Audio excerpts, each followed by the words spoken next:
Traz a Joelma Abreu aí, coloca na tela. Joelma, primeiro é triste ver uma situação como essa, né? Muita gente fica... primeiro eu acho assim, eu acho criminoso as pessoas que ficam zombando, fazendo brincadeira de cenas como esta. É uma coisa muito séria, principalmente para quem tem... Eu tenho 2 filhas. Quem é pai, quem é mãe, eu acho que deve levar a coisa mais a sério. Quando vê esse tipo de situação, aí se preocupa com a dança, se preocupa com a aparência física. Isso é de menos importância, aliás, não tem importância nenhuma. Nós estamos tratando aqui de crimes que foram cometidos. Essas pessoas foram presas pelo cometimento de crimes. E como nós dissemos, na primeira fase da operação, com a prisão daquelas influenciadoras, que a polícia continuou de olhos abertos, monitorando as redes sociais, essa é uma prova de que nós estávamos falando a verdade. A própria polícia disse isso. E aí, Joelma, essas influenciadoras, não sei... Olha, influenciadora é um negócio meio pesado, né? Assim, é meio demais para usar nesse caso. Aí, para usar outros termos. Influenciadora, não. Eu acho influenciador e o influenciador é um termo já... né?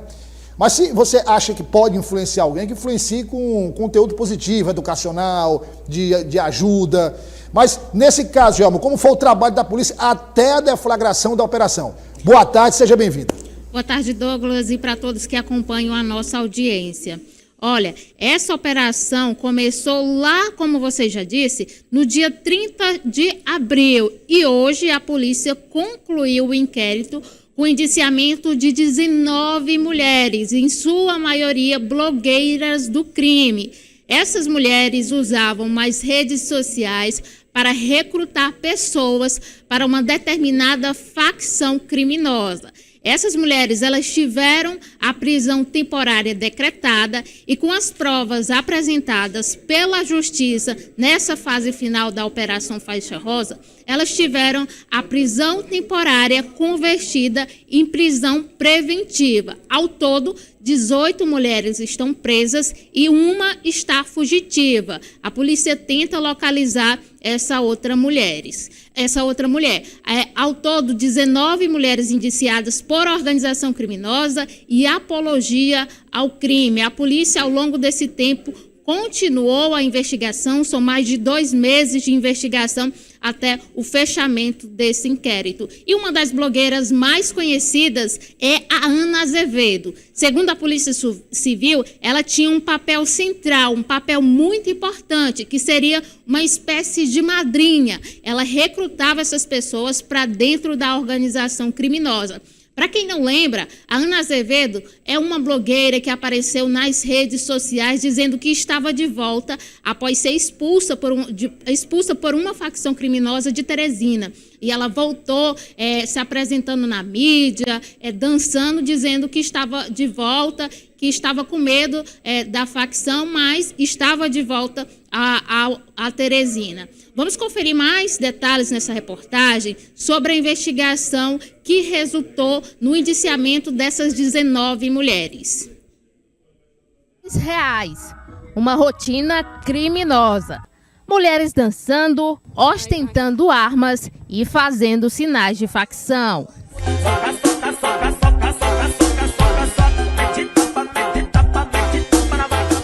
São as blogueiras do crime, como ficaram conhecidas pelas redes sociais, influenciadoras envolvidas em uma organização criminosa com ramificações em todo o estado do Piauí. Através das telas, as blogueiras do crime faziam apologia ao tráfico, incentivavam a violência e doutrinavam jovens através da ética do crime.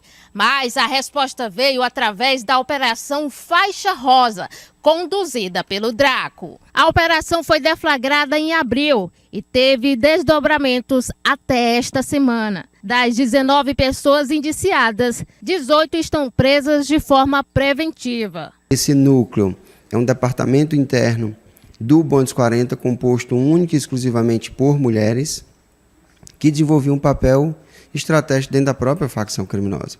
Algumas delas, inclusive, participando de atos de tribunal do crime, buscando informações de membros rivais e principalmente supervisionando algumas atividades criminosas, mas principalmente no que diz respeito ao aliciamento e cooptação de outras pessoas. Algumas dessas criminosas, inclusive, elas se apresentavam como influenciadoras por orientação da própria facção do Bonde dos 40, e elas tinham esse papel de disseminar a ideologia e a cultura do crime organizado usando as redes sociais. A Justiça autorizou a divulgação dos materiais apreendidos, prints, vídeos, áudios e documentos internos da facção que revelam uma organização estruturada de mulheres, com linguagem própria. Para manter o controle das faccionadas, o grupo mantinha uma ficha com data de entrada na facção. Algumas delas faziam levantamento de membros de facções rivais, estavam planejando, inclusive, a execução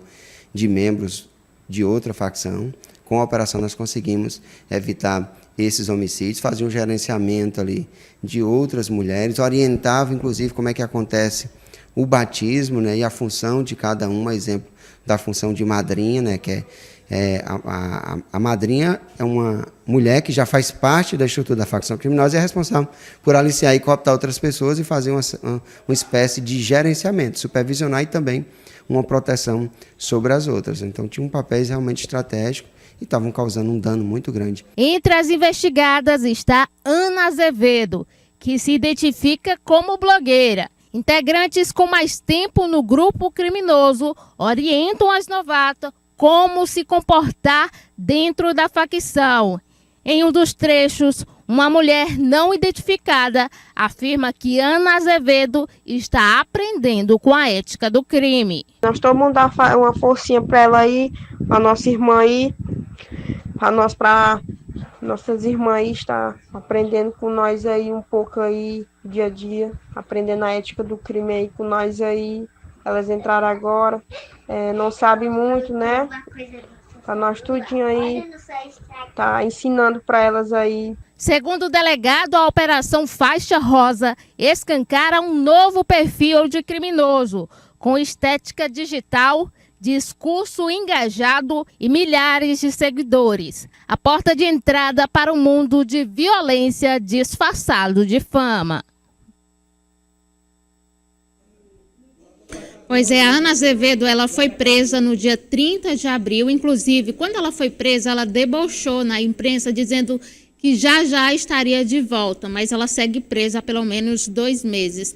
E, Douglas, eu questionei o delegado Charles Pessoa o motivo dessas facções escolherem mulheres, porque não é comum, não era pelo menos comum, a gente ver mulheres no noticiário, mulheres no mundo do crime, e a gente está vendo de forma constante. O delegado disse que as mulheres, elas são companheiras, elas são fiéis, elas têm um poder de convencimento maior, e isso também atraiu as facções criminosas, que usam as mulheres para atrair cada vez mais, para convencer cada vez mais jovens pessoas a entrarem nesse mundo do crime. Os documentos apresentados pela Polícia Civil mostram que se trata de uma organização criminosa bem estruturada. Eles tinham uma ficha, um cadastro, mostrando o nome real da pessoa, o apelido, a data que entrou, qual era a especialidade ali daquela pessoa dentro da facção criminosa. Você viu, porque você acompanha assim, esse mundo digital já é questionável, sem falar disso.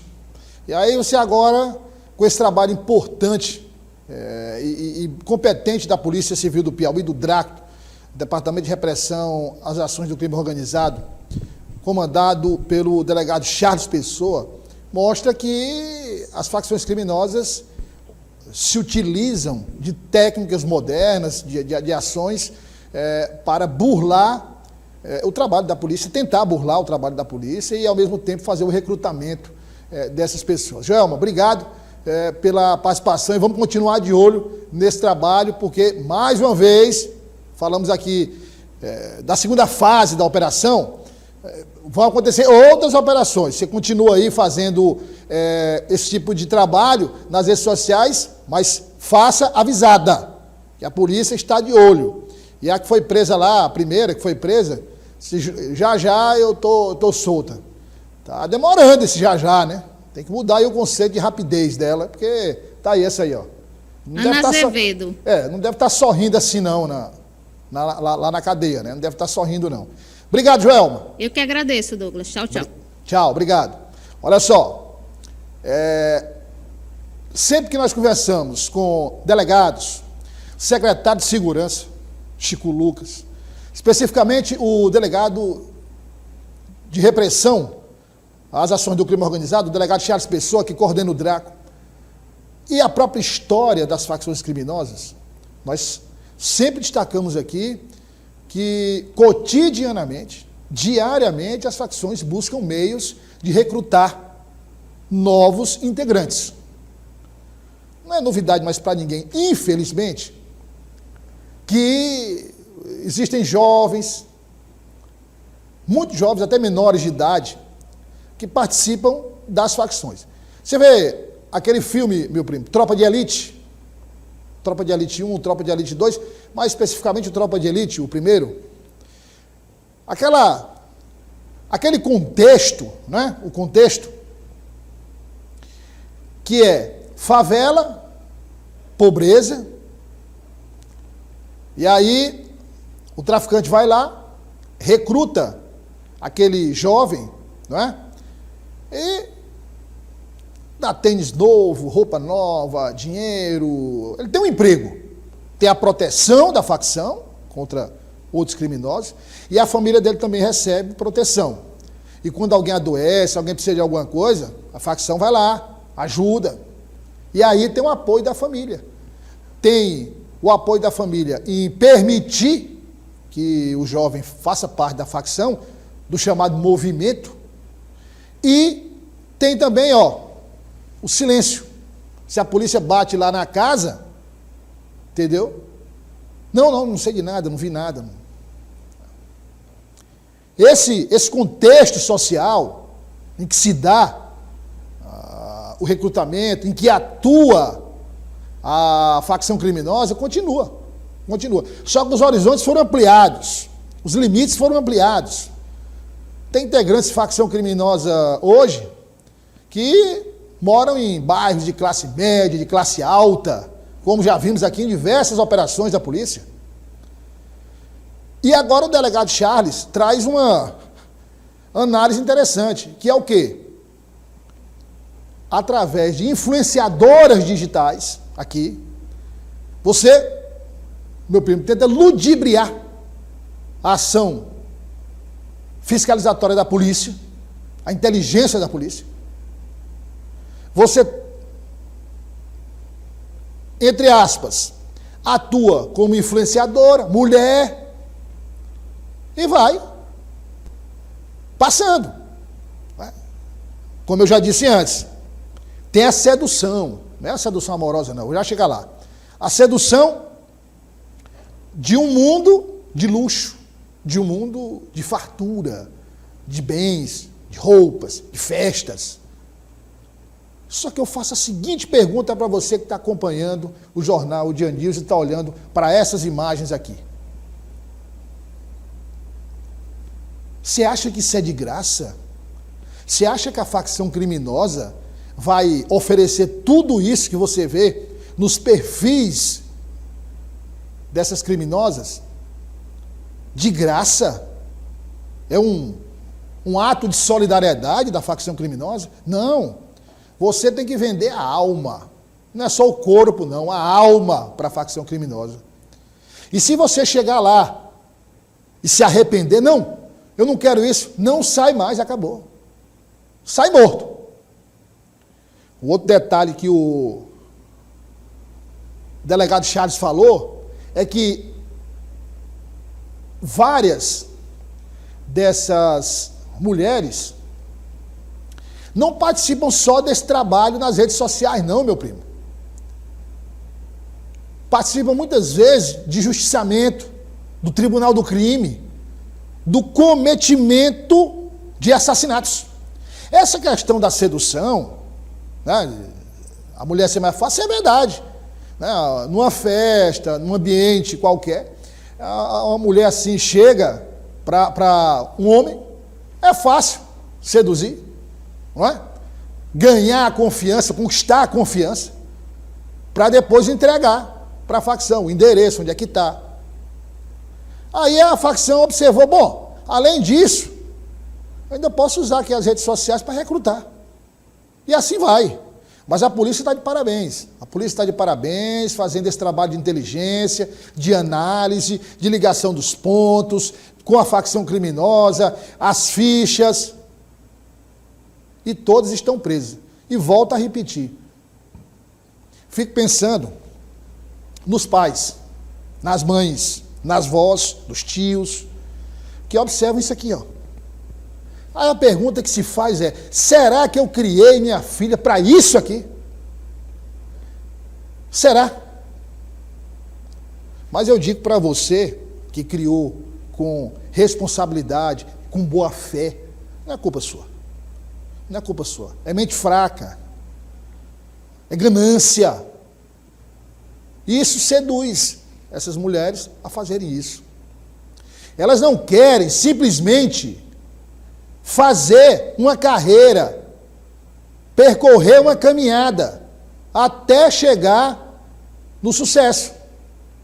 Poder andar com um bom relógio, poder andar com uma boa roupa, poder trabalhar num bom emprego, poder dirigir um bom carro, poder contar com um bom salário, de forma honesta. Porque isso demora, meu amigo. Isso demora, isso exige esforço, dedicação. Você passa perrengue, passa dificuldade. Mas só que quando você conquista de forma honesta, o delegado Charles não vai bater na sua porta, não. Não vai. Está aí. É possível que isso não sirva de exemplo. Se não serve de exemplo, se não serviu de exemplo, tenha certeza que o delegado Charles vai, de novo, atrás.